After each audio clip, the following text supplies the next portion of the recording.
Hi,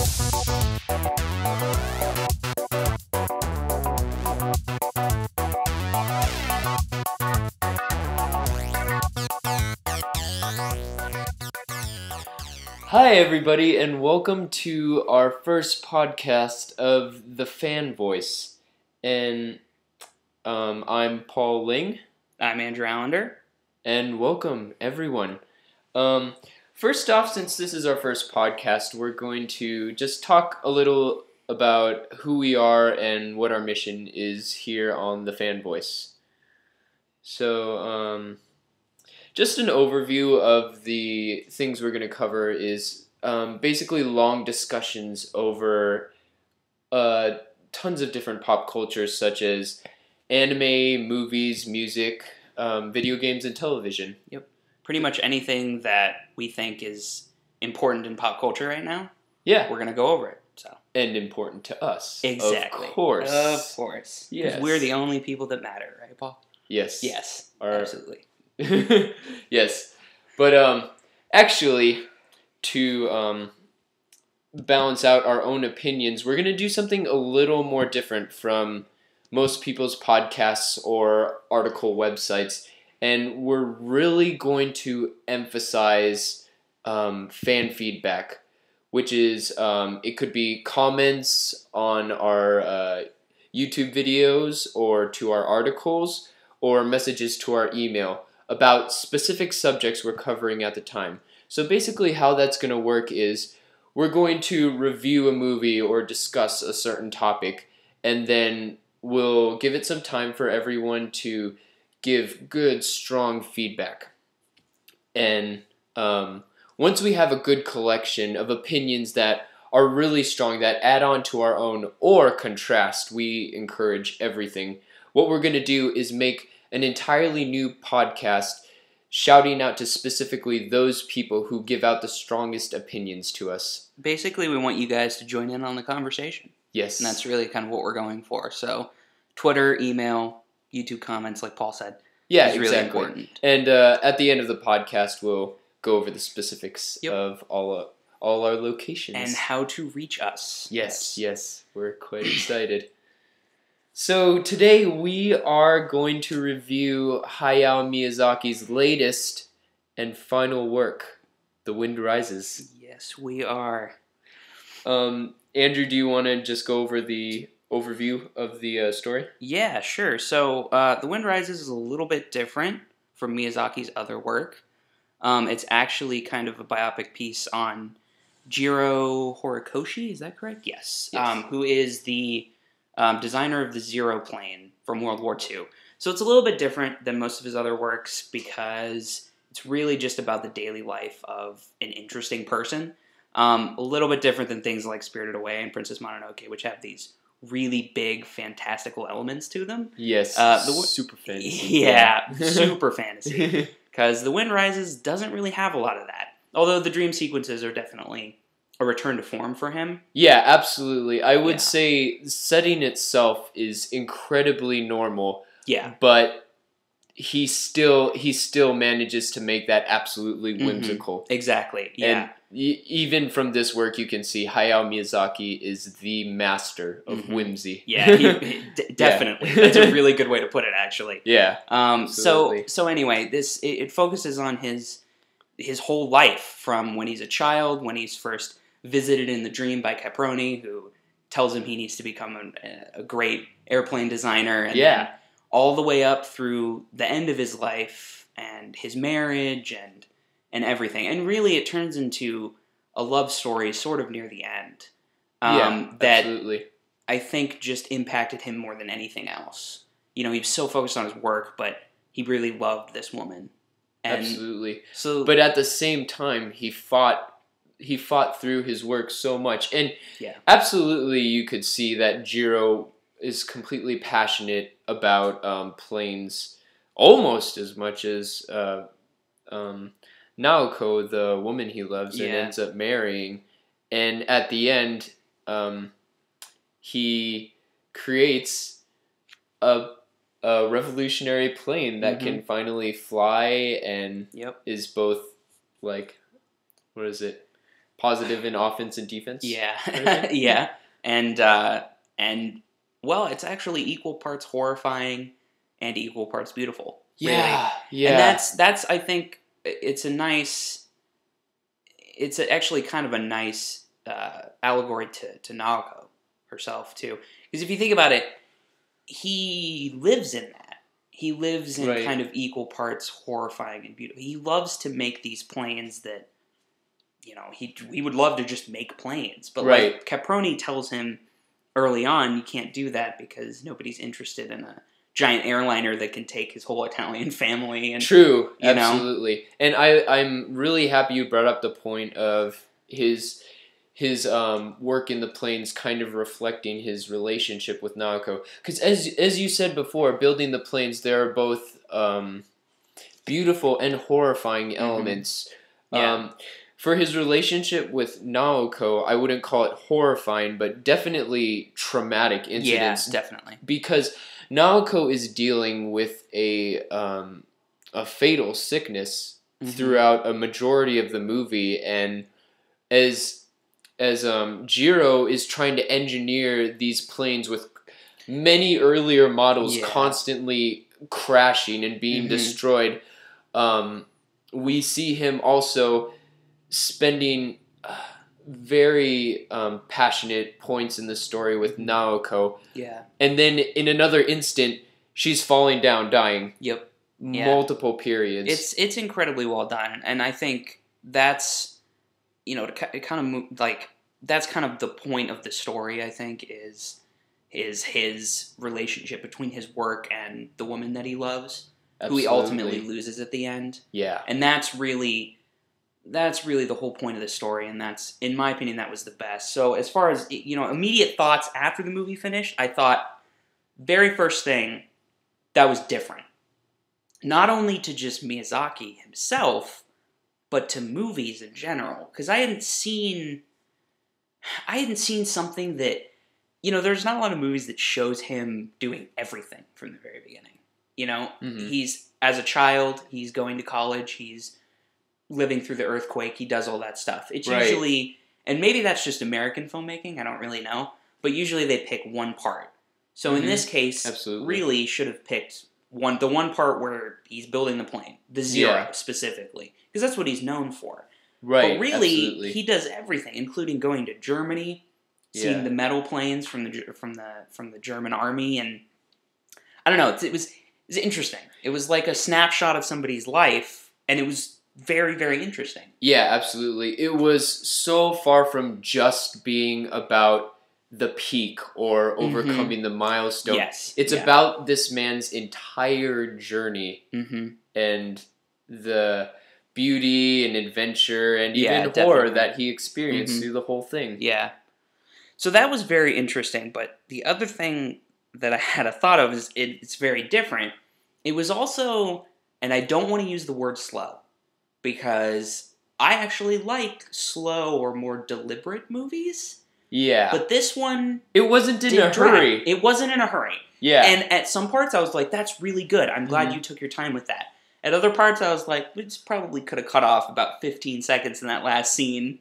Yeah. You know? Yeah. And there's I understand. There's little things in there. And not just the dream sequences are perfect by themselves, I think. And they're long and kind of drawn out, sort of. But they work and they fit in a movie like that. Some of the scenes don't, in my opinion. Some of the scenes is like, what a beautiful view. And then it's like, for instance, when he's at the hotel where he first meets Naoko. There are several scenes where he's just walking. Yeah. And they're pretty long. That's true. And it seems very like, you know, he's taking a stroll, he's doing this, he's doing whatever. But it's just, it's once again, it's not the scenes themselves, it's how long the scenes are. Right. And I think they just added up very quickly, and so by the end of it, I'm like, wow, we've been here for 15 minutes, and nothing's really progressed. Yeah. There was also that one scene where Jiro was looking at Naoko from a distance at another dinner table. Yes. Back and forth a lot. Yeah. I would say the only thing that redeemed that scene, it was cute, but a little lengthy. But what balanced that out was that guy with the big nose eating Yeah, salad exactly. in the center. Exactly. It's like, it's so subtle, but everyone's attention Uh-huh. turned to it. Yeah. Like, what I thought was really interesting for Miyazaki was like, I don't think he's ever flown so far with a constant amount of subtle humor Actually, throughout the movie. that's a very good point. Yeah. Miyazaki's usually not one for, like you said, subtle humor or even humor in general. Sort of. Yeah, exactly. He sticks with the most of the time the cute fantastic elements of the world. Exactly, and Yeah. and that's kind of and oddly enough, that's kind of a good segue into another part that I was thinking of is that this is definitely a change for him because this movie seemed more adult in every way. Yeah, absolutely. Not just with scenes like the earthquake, which are animated in his usual fantastical, like, look how pretty the animation is way. Yeah. But it's horrifying. Exactly. And it truly is horrifying. And that's so interesting to me because and then dealing with Naoko's sickness and dealing with her coughing up blood and doing all that, it's much more adult. And like you said, the humor seems much more subtle and more adult. And that's just kind of interesting to me. Yeah.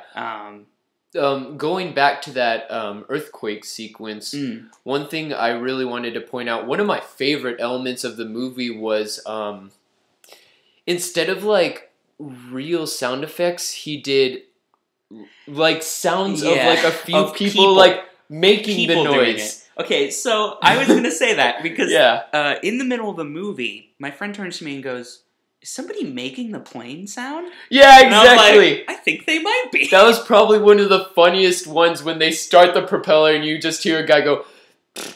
It was like, is this real life? Are you actually doing that as a sound effect? I liked it in the earthquake though, because there were like groans, and it was almost like Tokyo was groaning. Like, yeah, and it was somebody. kind of It was a person doing that. Yeah. That was really awesome. The plane sounds were almost too like. What are you doing? It was funny. Weird. But you see, I think that's one of his biggest anchors to tie into his signature style of whimsiness. Yeah, definitely. And I think it was, and that's why it still felt Miyazaki to me. It's very different, but it definitely still felt Miyazaki because of those kind of things. Those little sound effects, The along dream with the dream sequence, sequences. the dream Absolutely. sequences is definitely. And honestly, the character of Caproni himself, and a lot of the other characters too, are very much larger than life. His boss, I'm not going to remember his name, but he's the person with the hair, and if you've seen the movie, you know exactly what I'm talking about. He's larger than life, and it was a perfect. I'm still watching Miyazaki because whenever he walks, his hair is going up and down ridiculously. He's a larger than life character and one of the greatest cores of the humor. Of the film. Yeah. So I mean, great character altogether. Yeah, definitely. So it was kind of interesting that this was. This seemed to be a huge departure for him, but like you said, he has his style still intact. Absolutely. It's just some things are different. There's more subtle humor. There's a little more adult themes in it. Right. It's not really fantastical. So interesting that that's kind of the direction he chose for that. But I don't know. Anyway. Was there anything else that kind of jarred you the wrong way? So, I mean, I think actually that one of my main problems with it is that I felt like they took time to do, for instance, they took time on them going to Germany for a decent amount of it. Yeah. And then I felt like they didn't take enough time to show their relationship starting. And they also didn't set that up. Now, I know it's supposed to be like that, and what I mean by that is he meets her, and then he's just suddenly at a hotel, basically, right? Yeah. And you don't know what's going on. Absolutely. And then you realize later on it was because one of his planes crashed. And you can infer from that the company was basically like, go take a vacation. Right. And that's where he meets her. Mm-hmm. I felt like that whole thing, I understand why they did it, and I think it's supposed to be jarring in a way. Yeah. But it just seemed odd, and it didn't seem like there was any setup to it. Yeah, it took you a moment to Yeah. put all the pieces together And- while the sequence is still going. Yeah, and I like that to a certain extent, but I was also like, oh, okay, but now we're in love with her. And that seemed odd to me. Mm-hmm. And so it almost felt like the pacing was off in that specific moment, especially. Because like I said before, slow, and then that part was, in my opinion, fast. Yeah. It just happened. Yeah. Which could be the way it happened, really, but I don't know. Yeah, exactly. He could be totally accurate, and I could be wrong, but it just seemed as a viewer.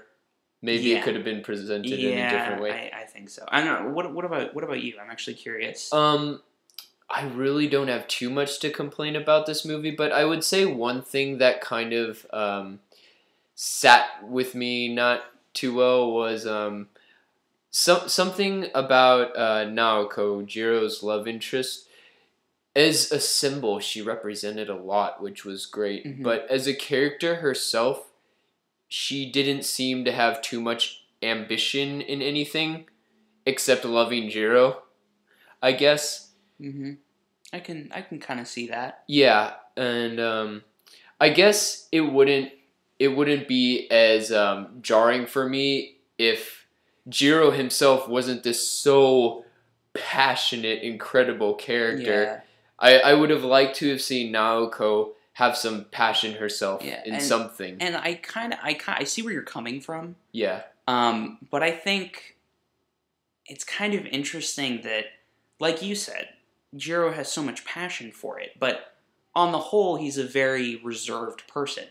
That's true. And I think it's interesting that, I think kind of what you're saying, I'm realizing now their characters might be a little bit switched. Because he is a very reserved person. He doesn't say a lot, right? Yeah. All of the people in his company kind of think he's weird. Right. Even his friend is like, I don't know what's up with you sometimes, right? Yeah. He has kind of a monotone voice sometimes, too, which adds to that character. But like you said, he's very passionate about what he does, and he needs to do it. Like, that is his thing. Yeah, right? Exactly. And Naruko is not really the opposite. I mean, she obviously has her painting. But I think more than that, she has her sickness. Yeah. And that hinders everything else. But she is much more passionate outwardly. I guess that because her personality is a little more out there. Right.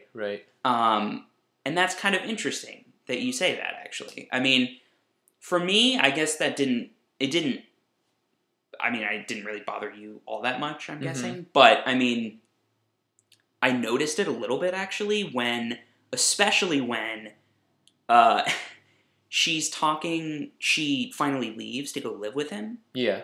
And then, once again, hindered by sickness, has nothing to do but just sit in a room all day. Exactly. Yeah. And I think the important thing to take away from that is that she's really very sick.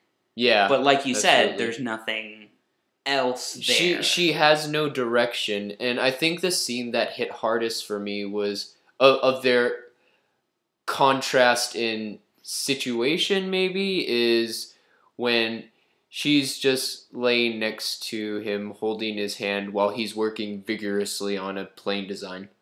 Yeah. I can see that. Yeah. I can see that. I mean, to me, I noticed it, definitely. But I guess it didn't bother me that much. Yeah. In hindsight, yeah, I guess. But I can definitely see that. The other character I really wanted to talk about, though, is his best friend. Yeah, Honjo. Okay. So Honjo was awesome. And the reason I say that is he is such a perfect, like, almost foil to Jiro. Like, as I'm watching the movie, he has a line. I love this line so much. He says, I'm going back to Tokyo. They're in Germany. Yeah. Or no, not in Germany. They're actually in Tokyo. And he says, I'm going inland or something. I don't remember what he says, but he's going somewhere to get married. And then he says, while you're away, you need a family at home. And I was like, that's so perfectly, like... Yeah, the irony in that. Odd, and, like, maybe Japanese. Like, I don't know. It just seemed very, like, here's a guy who's doing his duty. He's going to make planes for the army, and he's going to do this, and then I think Here's Jiro not doing that at all. exactly. I think he was a great contrast to Jiro because he had this like sarcastic, like cynical appeal to him. Yes. As he is while he's doing that, Jiro is basically flying high in the clouds, kind of thing, and Yep. it's a really yin and yang opposites attract relationship. Definitely, yeah. And I really liked his character a lot. Mhm. Just from that, and I mean, he's not really a deep character in any way. Oh yeah, But he's interesting as a foil and as, in my opinion, kind of a, here is the stereotypical Japanese working businessman. Basically. Right. It brings you to like what most people are seeing as opposed Exactly. to Jiro is seeing something totally different. Exactly. Yeah. Because he is really in his head. Right. Most of the Exactly. time. So, yeah. Very cool. Okay. So, I don't know, do you have something your favorite of the movie that stood above everything else? That's actually kind of tough. Yeah. I think the earthquake sequence is the best sequence in the film, just from a directing standpoint and how amazing it really brings you into the moment. Right. But I have to say my favorite is the second to last dream sequence, I think. The dream sequence where Caproni shows him the giant plane he's been working on. Right. Where he has his whole family in the plane. And I think that's the second time he mentions the, you only have 10 years. Or it might be the first time. I'm not sure. Yeah. And basically, in that, when he says you only have 10 years, he means, you only have 10 years to be whatever you want to be and be great at it. Gonna be honest right now, that is my favorite scene is as it? well. Yeah. Okay. Because that's my favorite scene because I've never thought of it like that before. Yeah. And I think he's right. And that's so interesting. It's the line that resonates to the audience and society as a whole, saying that we only have so long to prove ourselves in the world, to show them what we have. Yeah. And after he said that line, and then the very line at the end, did you live your 10 years well? It resonates so hard because we all ask ourselves that question. Are we living our life? Yeah. And it also, I think, really portrays the finality of Hayao Miyazaki. Yeah. Because as he created this, I believe that also asking the audience, he is also asking himself the same question in it. And I think that's very true. And I think Miyazaki had, I think most people would say, oh, he had more than 10 years.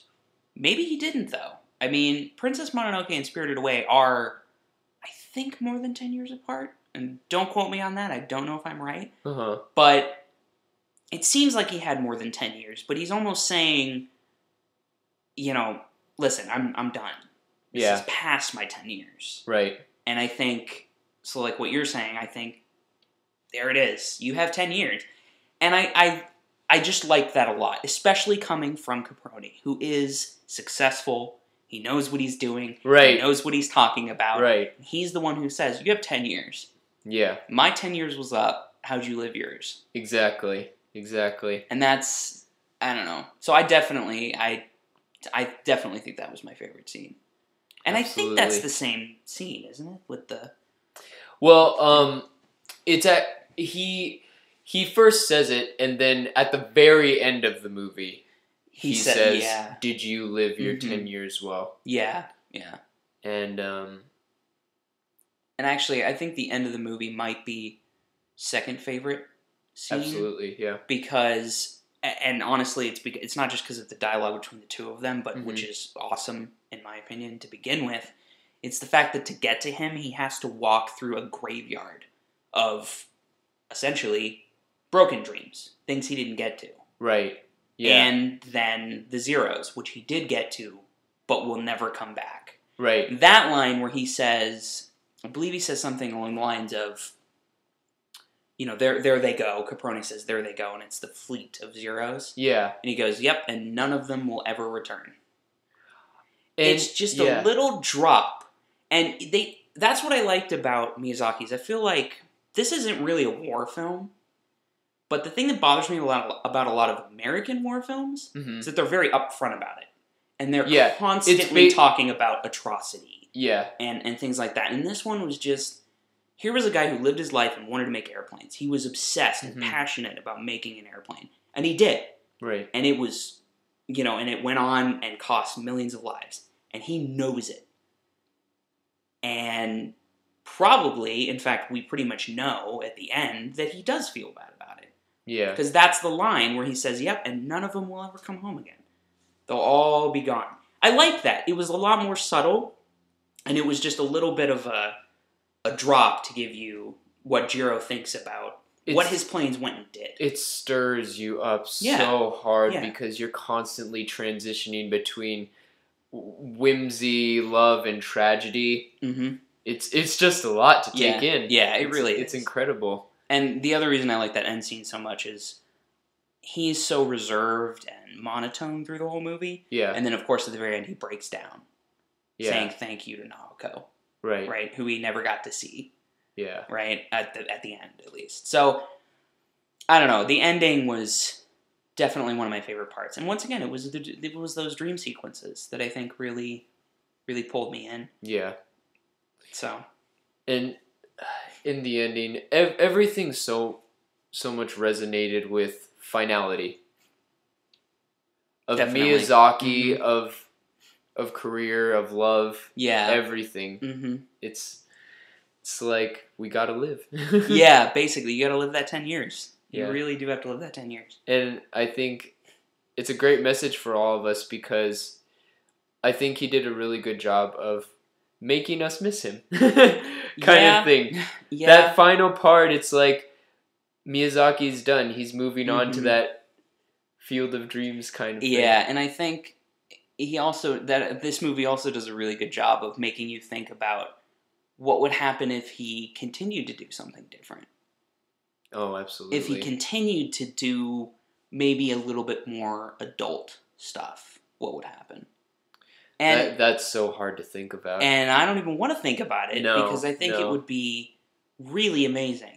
And I think it's just unfortunate that he's past his 10 years, actually. Yeah. And then he wants to be done. We really have nothing to complain about because he's given us... Absolutely not. So much incredible work. He has taken multiple generations onto his shoulders and inspired them. Yeah.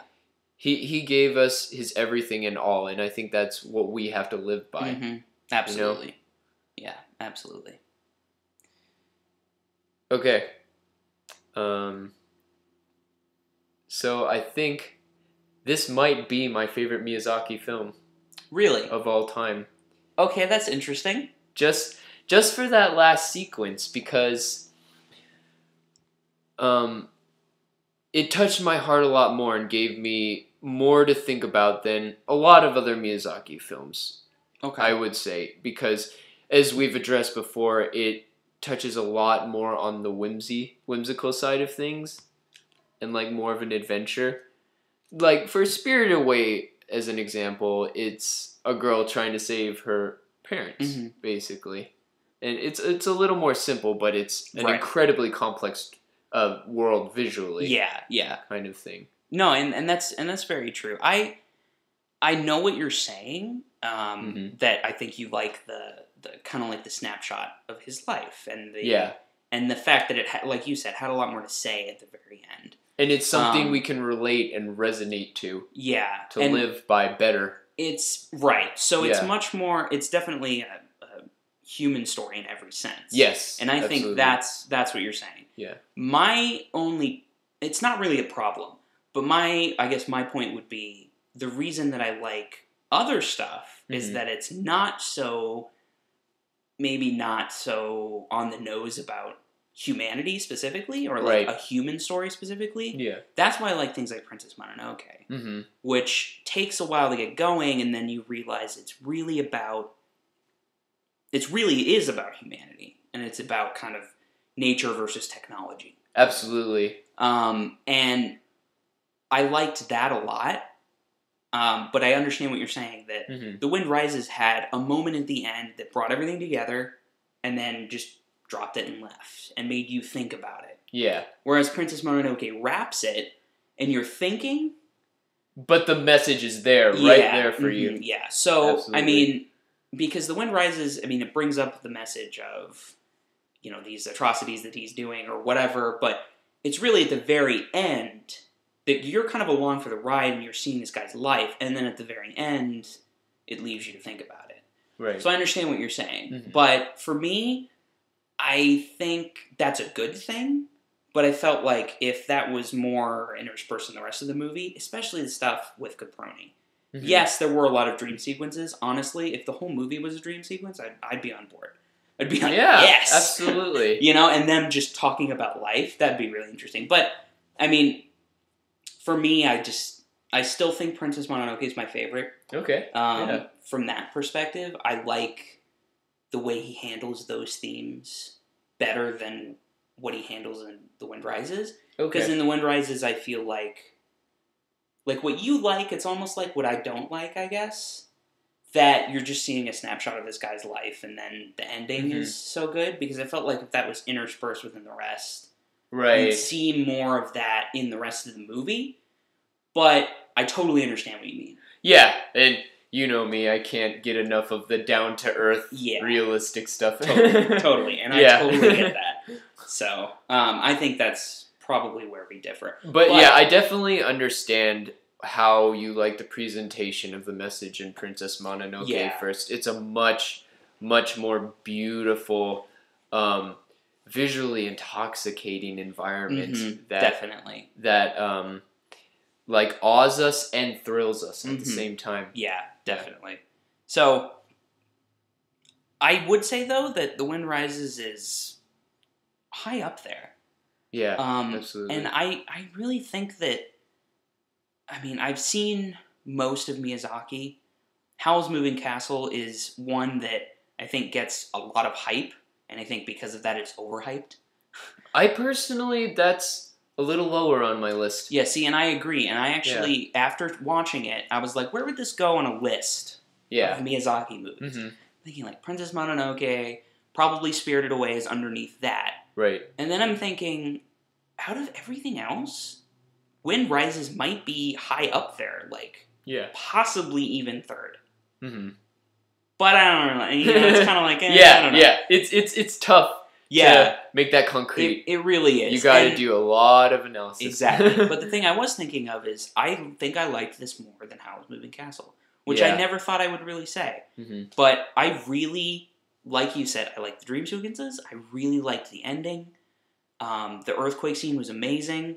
And I don't know, it held me a lot more. Yeah. I have, my own problems with Howl's Moving Castle. I don't know.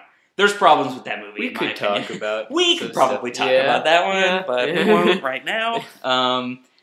So yeah, I mean, honestly, high up there for me. Yeah, definitely.